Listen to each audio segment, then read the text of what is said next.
لما ازازه زيت الزيتون دي الصغيره دي سعرها 1295 قرش. ايه بقى بجد؟ هو ايه اللي فاضل؟ يعني اكل بايه؟ بميه ولا اعمل ايه؟ زيت زيتون ايه اللي عامل لك ازمه ده؟ بقيه الحاجات الناس عايشه ازاي؟ ما انا برضو عايزه اعرف هي الناس بتجيب الحاجه ازاي. الناس بتجيب الحاجه ازاي؟ ما بتجيبهاش. الناس ما بتجيبش بصل اصلا، تقولي زيت زيتون. دلوقتي احنا لو واحد ماشي بكيس بصل في الشارع ممكن يتثبت. الحاجه غليت يا عالم، ارحمونا.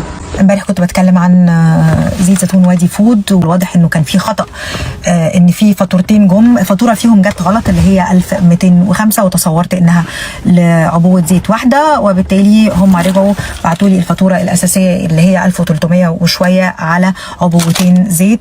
اذا الاسعار لسه ما غليتش. 650 ازازه الزيت كده الاسعار ما غليتش. يعني انت عامل الفيديو ده كله عشان خاطر العبوه كانت زايده عن 650، لما رجعت 650 تمام.